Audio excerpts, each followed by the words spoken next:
Well, it's Wednesday, and you all know what that means. That means we have AEW Dynamite. As you know, we entered in Fallout after All Out in Chicago. But the real question is, where do we go from here? Some questions are being asked over that.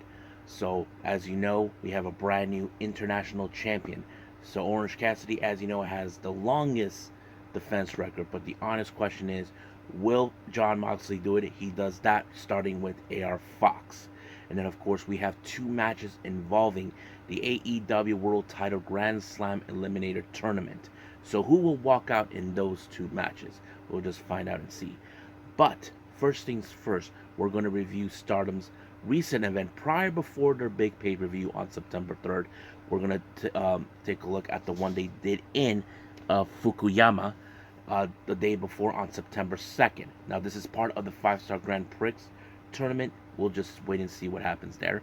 And of course, we have some news updates to tell what's been going on in the world of pro wrestling, such as, of course, what events the promotions are putting out, who's booked, what matches are set, any injured wrestlers that's been announced are going to be out for a while, or any signed wrestlers from any big company, or any everything else. The whole enchilada. So, let's get ready for another episode of the Deleted Wrestle Zone.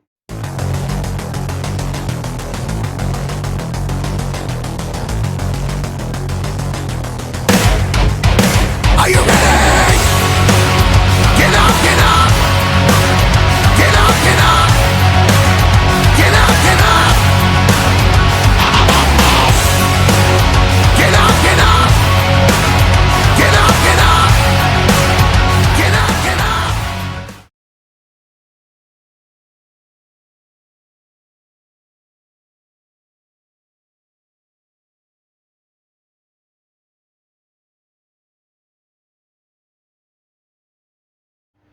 Hey everyone, welcome to the Deleted Wrestle Zone. All things that is pro wrestling with AEW, NXT, New Japan Pro Wrestling, Impact Wrestling, the National Wrestling Alliance, various promotions, wrestlers, matches, and championships. I am your host, Gerard here. So, if you are new to the channel, welcome. This is where we do daily reviews on various promotions anywhere in the world, not only here in the US, but also in Japan, Mexico, Canada, Europe, anywhere else. So if you like this channel for what you see, please subscribe to us. You'll be getting a lot of reviews daily on this channel. But if you also like this episode, give us a like on this one and also a nice comment on the bottom below. So let's begin with our very first review, and this is from the Yoshi promotion, Stardom. As you know, we continue with more of the 5-Star Grand Prix. Now, for the record, I did not see the one they did prior before the Stardom 5-Star special in Hiroshima, so I was unable to see it. But however, I'll be able to now. I actually saw it. I did some the matches.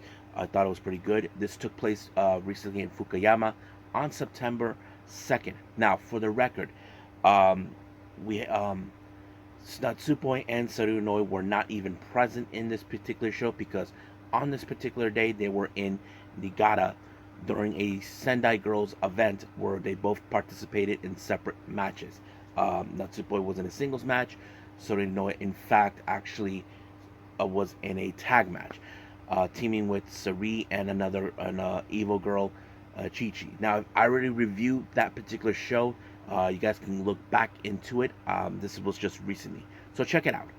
Now, let's get started with the whole thing. Our very first match in the 5-Star Grand Prix, we have Well, this is not. This is a non-title, a non-5-Star Grand Prix. We have Starlight Kid versus Tekla. Now, it's a shame that Tekla was not involved in the tournament because she was eliminated by Mariah May from the very beginning. But Starlight Kid, as you know, is trying to build momentum. Um, I think she's coming in, walking in order with momentum in order to defeat Tam Nakano. But she did pull off a good match. However, um, you know, Tekla, who is very devious, what she does in the ring. But however, Starlight Kid, as you know, very high speedster, what she can do. She was able to pick up the win by applying the Black Tiger leg killer in order to defeat her. So she built up good momentum to get to that. But we all know the result of her against Tam. She lost. Now, our next match, we have a tag team match. We have Queen's Quest, consistent of Miyu Amasaki and Lady C, taking on Yuna Mizumori and Tam Nakano. Now, these two ladies will meet each other in the ring one-on-one later on. Mizumori, as you know, is trying to see if she can assess herself to join the Cosmic Angels. That's been her dreams and goal since coming to Stardom. But right now, this is her tag team match with Tam, so this would put her to the test. But as always, um, I had a feeling this was going to go with Tam due to the fact that she has more experience than the others. But the X factors on each individual, you look at Lady C, they call it the Human Tower because she's taller, but that did not do any good for that because she applied the Violet shooting onto Lady C to pick up the win.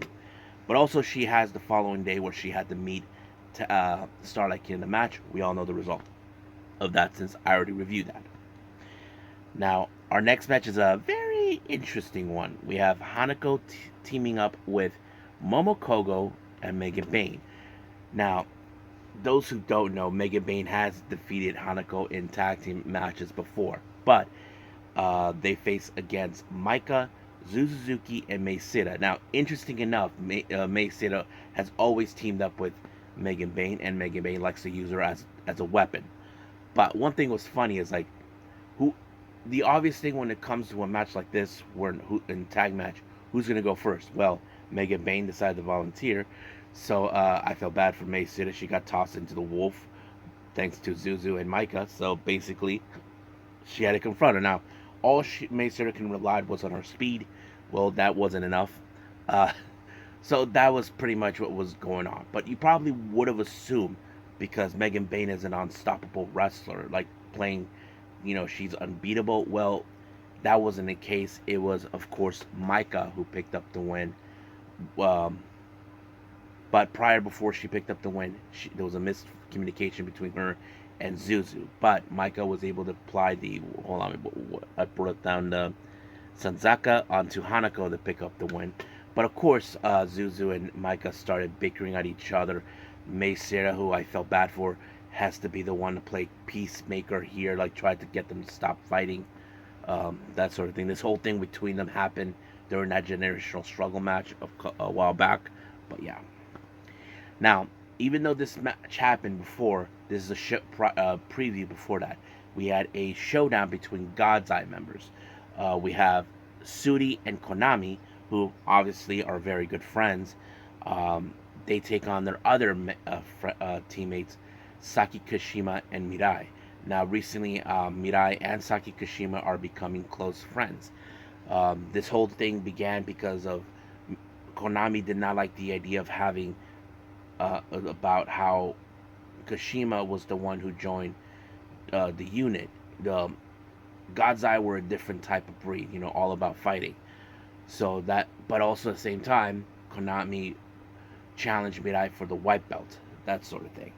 But I figured it was going to be. But the one thing that was interesting is, of course, I know Kashima has been afraid of Sudi before, and of course, once again, that fear continues to take a toll on her. But it was Konami who walked out with the Triangle Lancer onto Kashima to pick up the win.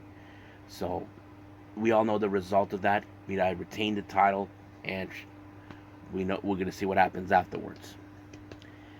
Now, our next 4 matches are part of the 5-star Grand Prix, but the next 3 matches are the Blue Stars. So let's get to it. Our first one, we have Mariah May versus Utami Ishida. This is the first time they meet singles competition. This was probably going to be a big challenge for Mariah May due to the fact that Utami Ishida has been one of the best wrestlers ever. Now, we know Utami Ishida has developed some new skills when she went on her excursion and then came back. But Mariah May, as you know, has been gaining a lot of notoriety since arriving to Stardom. But, however, that wasn't the case in this match because, of course, Utami applied the torture rack bomb on her and it was over right from there. So they walk out with 6 points each. Well, Mariah May, they both have 6 points. That means they only have 3 wins. I don't know how many losses they have. So we'll see about that. Now, our next match, we have Mina Shirakawa versus Azumi. This has been a while since we've seen Mina, but as you know, as I don't know how this was going to apply. We know Mina, her determination is try to win the tournament to have an opportunity of the red belt, because her mindset is still trying to, of course, be double champ, which is something she hasn't stopped from there. But Azumi, as you know, we have seen how she has able to defeat top stars in the past. Of course, Tab Nakano was one of them, but she's determined to make it all the way through in order to fulfill her promise with Tam. She did apply the Azumi Sushi, but of course, Mina, as you know, she's very methodical. Actually tried to take out her knees, but it wasn't enough until the Azumi Sushi was applied. And of course, Azumi walked out with the win with 6 points. So right now, she has 6 points with 3 wins. Same thing with Mina. So basically, everybody's tied. Now, our last match for the Blue Stars, we have Momo Watanabe and Julia. Now, I figured, since Momo is Oedo Tai, she was going to attack Julia immediately. That was no secret. And of course, she was using her bat in every way possible. Julia tried to defend herself by using one of those signs. Oh my, it felt like, you brought a knife into a gunfight. You know, surely the bat was going to be the one thing that was going to wipe out that sign. But of course, Julia got it off her hands and boom, just like that, used it on her. But of course, Julia is not a happy camper. She gets really pissed when someone tries to do things like that. But of course, Julia walked out with the win with the Nola Light Bomb. And of course, she's saying that she will walk out as the winner of the tournament, winning second in a row. But you got to remember, there is a common thread in this. The person who many people are now saying most likely could win this tournament is Natsuko Tora. I wouldn't be surprised if Natsuko Tora wins this tournament, because we know she has aimed for the red belt before, but she will get a shot of that on October 9th. Now, our final match is part of the Red Stars. Wait a minute. Let me go back. Julia walks out with 7 points. She has basically 3 wins, 1 draw, and I forgot how many losses. I know she had Mirai and Mina Shirakawa as her loss. Momo walks out with 6 points. Now, for the Red Stars block, we have Ami Sourei and Mayu Iwatani. I think this is the first time these two have confronted each other before. But, I wasn't too much into it, but I figured that Mayu was going to win when she applied her Karana, and she walked away with 2 points, giving the total 7, with 3 wins and 1 draw. Well, Ami Sourei only has 4, but officially in this, Ami Sourei is eliminated out of the tournament, but she will finish it until we get to the finals. So I think that's pretty much it right now with Stardom. Let's move on with AEW Dynamite.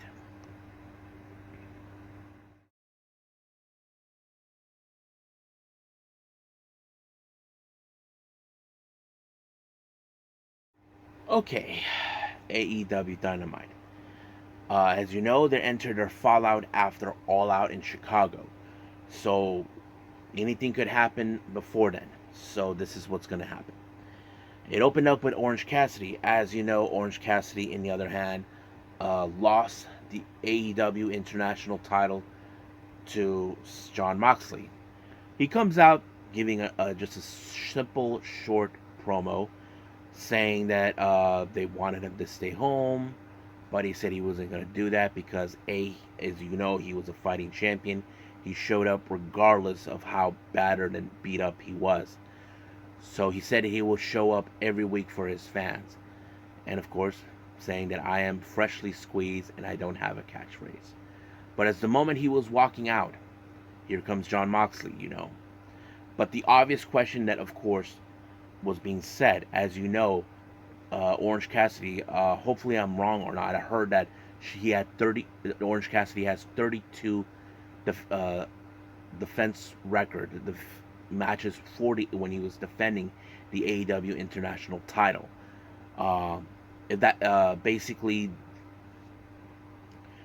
Excalibur asked Tony Schiavone, does he believe that Jon Moxley could break the record?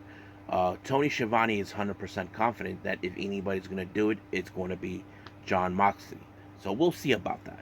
But however, his title is on the line. He just immediately defended it, but he faces against AR Fox.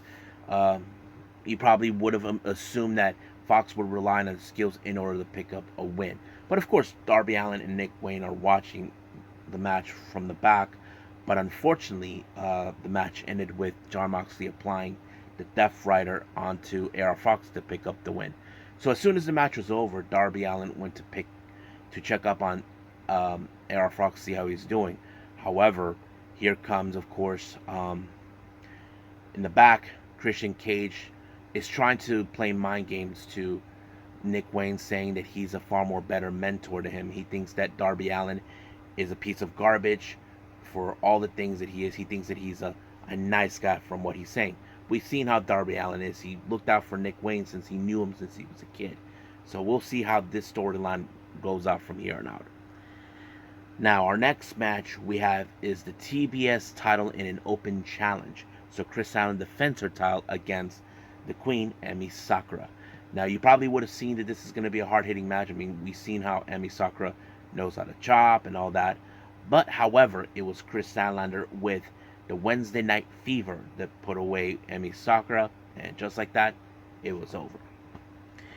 Now, as you know, Roderick Strong, who has his issues towards Adam Cole recently, decided that he wants to give his own story about everything. So he talks about how he felt like he was abandoned and how wrestling has saved his life and all this. So that's what he believes in. So he feels like Adam Cole abandoned him in every possible way. So we'll see where this goes. But keep in mind, Roderick Strong is in the AEW World Title Grand Slam Eliminator Tournament. So we'll see where this plays as well. Now, Don Callis casually shows up and joins the commentary team because we see a match between Jericho and Sammy, known as La Sex Gods, taking on Aussie Open. Now, of course, Don Callis has his issues towards Jericho because he did not join his family. But, of course, Sammy and Jericho were getting along from the very beginning, but there was a miscommunication or a misfire by Jericho to Sammy. But Jericho was able to apply the Judas effect on Kyle Fletcher. But however, it seems tension has begun between both Sammy and Jericho. However, Don Callis is saying, see, I told you that this was going to happen. So he's proud of his work for what we saw. So we don't know what the relationship between both Sammy and Jericho is going to be like from here on out. So we'll find out. Now, we do see a little interview with Don Callis with Konosuke Takeshita. As you know, he is happy, saying that Takeshita pinned Kenny twice in 7 days. So he believes that now Kenny is out, but he said the next week he will unveil their next target. So the obvious question is, who will be next? I don't know. That is the obvious thing. I mean, it could be anybody. Now, MJF comes out to throw a promo, all this and that. Talks about how he lived in Indianapolis for a while, all this. However, he wanted to address the big elephant in the room, and that is, of course, what happened in All Out. If you guys remember, it was Samoa Joe who actually shoved MJF, but their history goes back into a couple years ago when MJF was 19 years old. And of course, Samoa Joe wanted to talk to him, telling him, what's the problem, kid? So they're going back and forth about the past. I thought it was a pretty good promo. And then, of course, he said some things that would, like, kind of not meaningful, but the kind that would make you laugh to Joe. But however, Joe said, I'm not going to put my hands on you. I'm going to let you walk away, because as soon as I win the AEW World Title Grand Slam, I'll be coming for that title. But as soon as, of course, MJF tried to leave, Samoa Joe attacks him. I was not surprised, because I figured that Samoa Joe is not the kind of guy who would just let it go like that. So, of course, MJF tried to fight back because he gave a low blow, but it was too much. But the one thing that was concerning was, in fact, the neck of MJF. Even Adam Cole shows up to give him a helping hand. Of course, he called out for the medical team to help out MJF. But as soon as they were walking back into the top of the ramp, here comes Roderick Strong with the Kingdom. As you know, Roderick Strong is going to prove himself right about everything about MJF by winning the AEW Grand Slam. So that's something we're going to be paying attention. So Roderick Strong faces against Trent Beretta. Now, initially, I thought in this particular match that, of course, the Kingdom was going to get involved. But no, he's now proving his point now where he's trying to go. He wants to be the one to dethrone MJF. But keep in mind, we have Samoa Joe too. So that's going to be interesting to see. But of course, it was Roderick Strong who walked out with the win when he applied like that backbreaker when you put him up in the air and then just like that. I don't know what they call it, but he allowed himself to win. But his opponent for the next time will be either Nick Wayne or Darby Allin. So we'll get to that in a bit. Now, our next interview with Renee, as you know, Toni Storm. The obvious question that people want to know: why did Toni Storm messed up the match? So she basically was not 100% talking about the past. So she's like, I'm not here to talk about the past. I'm talking about the future. So she did say that, okay, so of course Renee said, okay, let's talk about that. So there's going to be a 4-way number 1 contender match for next week for the AEW World Women's Championship. So I don't know who's going to be involved, but Toni Storm is in it, from my understanding. But of course, she went all cuckoo at the end, so we'll see. Now, in the ring, we see Tony Schiavone doing an interview with Hangman Adam Page. Of course, he won the Sting and All Out during the 0 hour, the pre-show. Donated $50,000 to some charity in Chicago, which is nice of him. Now, here comes Swerve Strickland, who feels like embarrassed for Hangman, for not getting, basically donating money. But he felt that, hey, you were in big matches before. You were giving opportunities. So he felt like, I don't know if it's a string of jealousy that, of course, that Swerve Strickland felt like. He felt like those opportunities should have been given to him.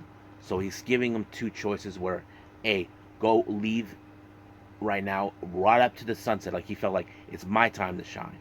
But of course, or he's getting himself beat up. But apparently, first Hangman actually tried to walk away, but later, of course, he wasn't going to stand for it.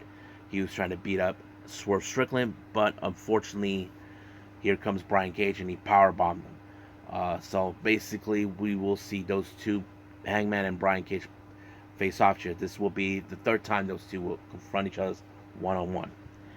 Now, our main event, of course, is the AEW World Title Grand Slam Eliminator match. Darby Allin versus Nick Wayne. So this is going to be a bit of an emotional match. But of course, however, Christian Cage shows up, who was watching this match, even tried to prove a point to Nick Wayne, saying that he deserves that he needs a real mentor. And even talks about the TNT title being disgraced, that and it needs to be honored and respect because it was used as a hot potato. So we'll see about that. But it was, of course, Darby Allin. He did not apply the coffin drop. He just had a second thought not doing this. So it tells like a story. He wouldn't hurt Nick Wayne out of memory of his mentor, Buddy Wayne. So he did some sort of move where he grabs the arms of Nick Wayne and then he stomped on him, and then it was stopped from there. But of course, Christian Cage is trying to say, oh, this is how you treat him, huh? So he thinks that he treated Nick Wayne badly in the ring. But I mean, look, this is just how wrestling works. You can't just put your feelings first above everything else. But I mean, Darby did that, but he knew he had to win some way. So that pretty much ended right there. So we'll see what happens this coming Friday on Rampage, and then of course Collision. But right now, let's move on with our last and final thing: news updates.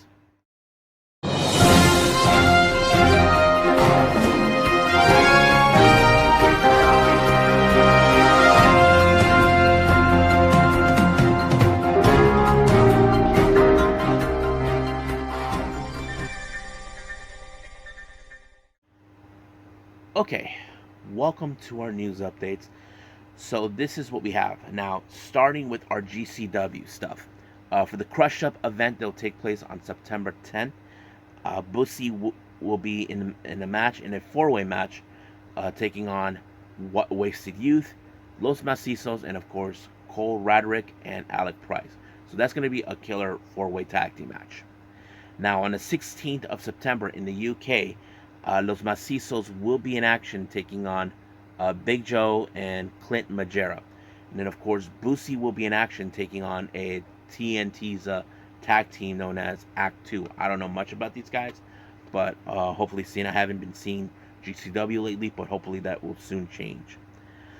Interesting news for House of Glory for their Fallout show on the 15th of September of this month. Sunny Kiss makes her debut in the show. I'm so happy that she's going to be appearing in some place. So can't wait to see what Sunny's going to do. Prestige Wrestling announced for their Respect issue taking place on the 24th of this month of September. Trish Adora will be in action taking on Big Kaiju Shoko Nakajima. More updates for the Spark Yoshi Peruso of America. They announced for the Rising Heat East taking place in Orlando on the 14th of October. The Queen Ami Sakura will make her presence. I wouldn't be surprised because, as you know, Ami Sakura has been living in Florida since then. But it's great that she will be appearing. Ladies Night Out. This is a women's show that happens every few months. Announced that on the November 26th, Camille will make her first time appearance. Now, we haven't seen Camille since losing the NWA Women's World Championship. Apparently, it's been now foretold that she is a free agent. So, most likely, we'll be seeing her in the independent scenes. So, it's quite great to see from her. Now, British promotion, Progress Wrestling has announced debuts taking place in a couple of days for this coming weekend.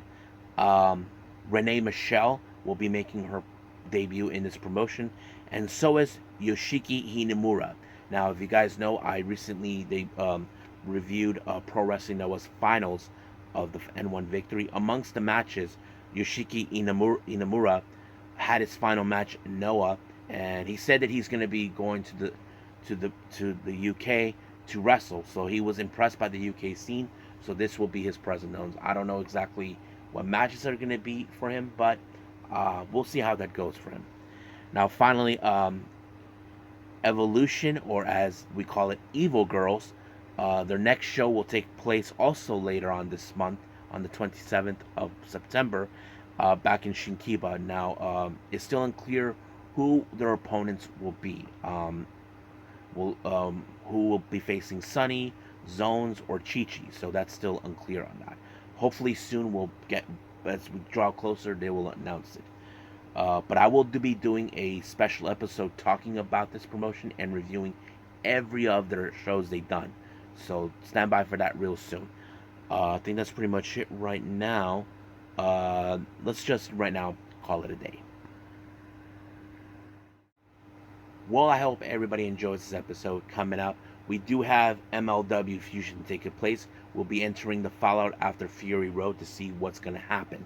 As I mentioned before, the Calling has now most of the championship belts, but what's next from them? And who will be next to challenge Alex Kane? Who knows? We'll see from there. And of course, we have Impact Wrestling. We're only one day. There'll be 1 day away before Victory Road, and then of course the 1,000 episode, whatever they call it, with them. So that's going to be exciting to see. And of course, we got Ring of Honor. Haven't decided yet if there's going to be anything before that, but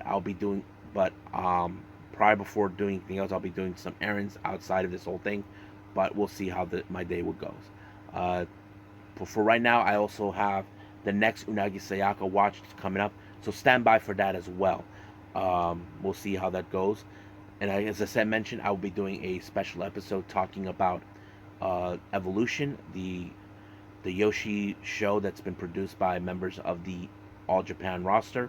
And then, of course, I'll be talking about one of Toshiaki's matches against Misawa, something that I felt like I needed to do because Eddie Kingston kind of talks about Kawada, so I will be doing about that too. So for right now, I will see you guys in the next DWZ time. Same DWZ channel. I must bid all of you adieu. So, goodbye. Mwah. And have a nice day. Bang.